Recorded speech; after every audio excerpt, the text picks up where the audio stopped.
ሰላም ቤተሰብ እንዴት ናችሁ? ሰላም ናችሁ? ሁሉ ሰላም? እኔ ጋር ሁሉ ሰላም። የሆነ ነገር ልበላችሁ ብዬ ነው። አንዳንዴ ምን የሚባል አባባል አለ መሰላችሁ? ያደቆነ ሰይጣን ሳያቀስ አይለቅም ትል ነበር አያቴ። ያደቆነ ሰይጣን ሳያቀስ በቃ ዳቆን ያረጋችሁ ሰይጣን ባጭሩ ማለት ነው። ዳቆን ያረጋችሁ ሰይጣን ቄስ ሳያረጋ አይለቃችሁም አይነት ነገር ነው እና ተረትና ምሳሌ ነው። እና ምን ልላችሁ ፈልጌ ነው፣ አሁን አንዲት ሶሻል ሚዲያ ላይ የምናውቃት እህታችን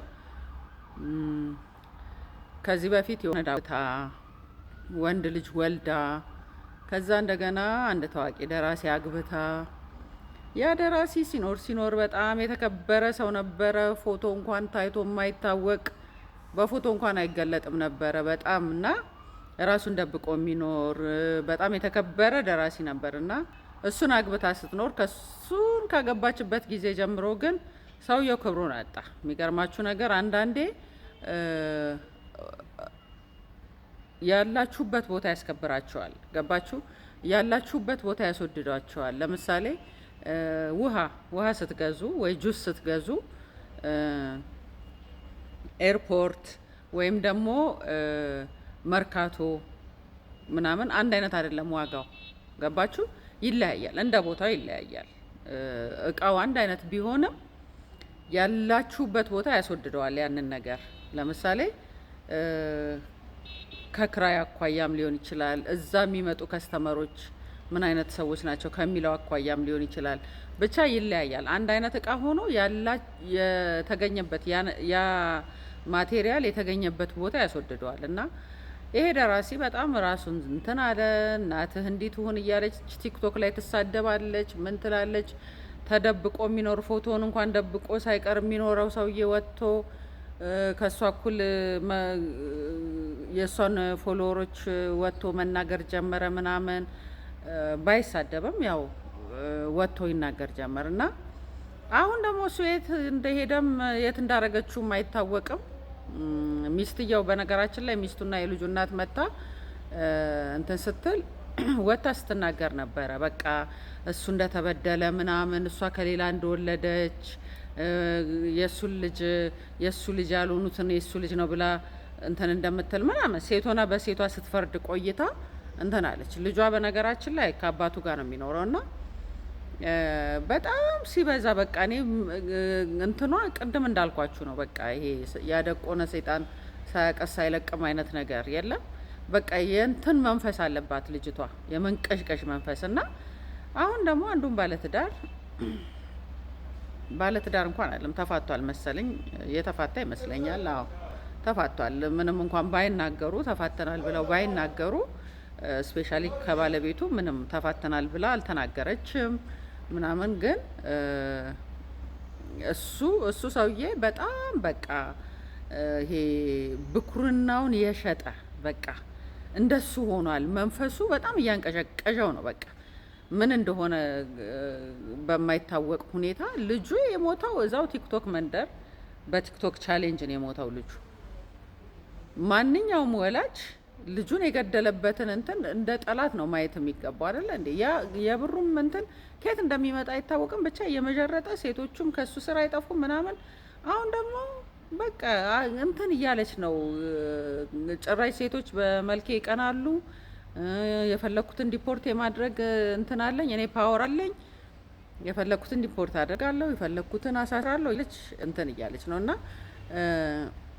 እሷ ምንም አለለም እንዳልኳችሁ የለከፋት ሴጣን ያው መጨረሻዋን ሳያ የሚለቃት አይመስለኝም። ቶሎ ባና እንትን ካላለች አንዴ በመዝሙር አንዴ በእንትን ዊን እያለች ነው ቲክቶኩ ላይ ማለት ነው። አንዴ በመዝሙር አንዴ በዘፈን። ምክንያቱም መዝሙሩ ያው ይሄኛውን ለማስደሰት ነው፣ ክርስቲያን ስለሆነ ክርስቲያን ነኝ ስለሚል ማለት ነው። እና ዘፈኑ ደግሞ ያው አይለቃትም እና ሴቶች በመልኬ እንትን ያሉ ውበቴ ፈተና ሆነብኝ ምናምን እያለች ወጥታ ስታወራ ነበር።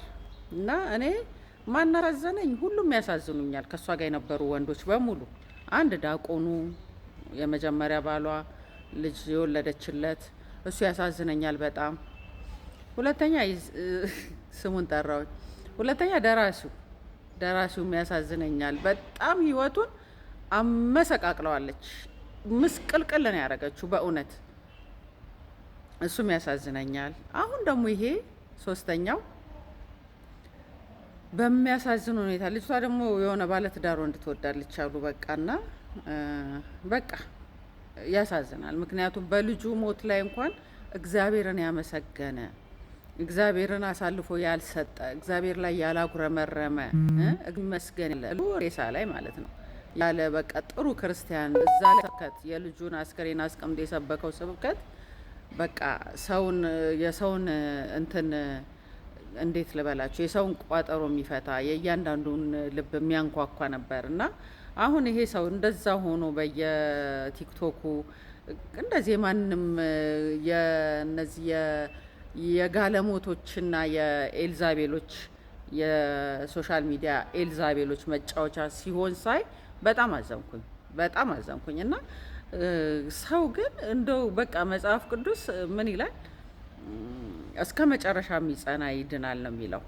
በእርግጥ እኔ ልፈርድበት አይደለም፣ ግን ሰው ትላንትና ጀግና የነበረ ሰው፣ የወንጌል አርበኛ የነበረ ሰው በልጁ ሞት ላይ እግዚአብሔር ይመስገን ሲል ትንሽ ያልጎረበጠው ምን ነው እግዚአብሔር ወይ ምን ነው እንዲያደረክብኝ አንተን ሳገለግል አንተን ሳመልክ ብሎ ያላጉረመረመ ሰውዬ ዛሬ ላይ ህይወቱ እንዲህ ብልሽትሽት ብሎ ትዳሩ ፈርሶ የኤልዛቤሎች መጫወቻ ሲሆን ከአንድም ስንት ሴት ሲጠረጠር እንሰማዋለን።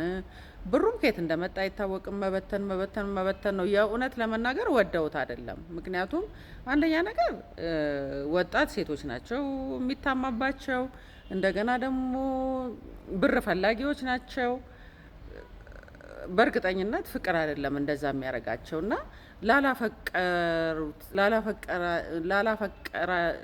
ላላፈቀሩት ሴቶች እንደዚህ መሆኑ የልጁን እናት አብረው ስንት የልጆቹን እናት በሀዘንም በደስታም ያልተለዩን የልጆቹን እናት የሚያስክድ በኤልዛቤሎች ተጠልሞ ያሳዝነኛል።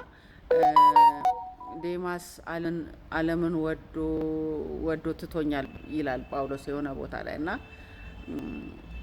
አንዳንዴ እንደዚህ ዓለምን ወዳችሁ ከእግዚአብሔር ቤት ዞር የምትሉት ነገር ጥሩ አይደለም። ገባችሁ? ጥሩ አይደለም። በቃ እንትን ይላል። እሷ ሻይን እያደረገች ነው እንግዲህ እቺ የልጆቹ እናት የሚስቱ ሻይን እያደረገች ነው። አንድ ደግሞ ተባበሉ ዝም ያስከብር አንድ ቀን ለተባበሉ ወጥታ እንኳን አግራት አቅም በቃ ራሷን አስከብራ የምትኖር ተከብራ የምትኖር ነችና ውበቴ ፈተና ሆነብኝ ምናምን ስትል ሳቄ መጣ። ውበት ከጨዋነት ጋር ካልሆነ ምንም አይታየም። እንደውም ፉንጓ መልክ የሌላት ሴት በስነ ምግባር የታነጸች ስርዓት ያላት ከሆነች ትወደዳለች። ውበት እንደዛ ሲያደርግ አላየሽም እንዴ? ሴት ወንዱ ፍናን ያገባች ጊዜ ትንሹ ትልቁ ፍናን ሲል አላየሽም? ፍናን ነች አይደል አርቲስቷ። በነገራችን ላይ ዘማሪዋ የጴንጤዋ ዘማሪ ፍናንንም እንደዛ ሰዎች ይወዷት ነበር። እና ውበት ያስወድድሻል፣ ያስከብርሻል፣ ግን ከስነ ምግባር ጋር ከሆነ ነው። እንዳንቺ ግን መልክ አለኝ ብሎ ዝም ብሎ አፉን በየሜዳው የሚከፍት እናት እንዲቱን እያልሽ ሁላ እኮ ትሳደቢ ነበረም እንትን ላይ ቲክቶክ ላይ ወንዶች ለመሳደብ የማይደፍሩትን እንደሱ እያልሽ ሁላ ትሳደቢ ነበር። የአንድ ደራሲ ሚስት ሆነሽ፣ የአንድ ዳቆን የድሮ ሚስት ሆነሽ ገባሽ? በዙሪያሽ ያሉት ወንዶች የተከበሩ ናቸው፣ ግን አንቺ ራስሽን ያላስከበርሽ እነሱንም ያዋረድሽ ሴት ነሽ። ስለዚህ ውበትሽ አይደለም እንቅፋት የሆነብሽ፣ ውበትሽ አይደለም ያስጠመደሽ፣ ምግባርሽ ነው። ስለዚህ በውበትሽ አታሳቢ። ይሄንን ነው ማለት የምፈልገው። እመለስባታለሁ። እሷንማ እንዲህ በቀላሉ አላቀቅም። በእውነት ስላዳመጣችሁኝ አመሰግናለሁ። ባባይ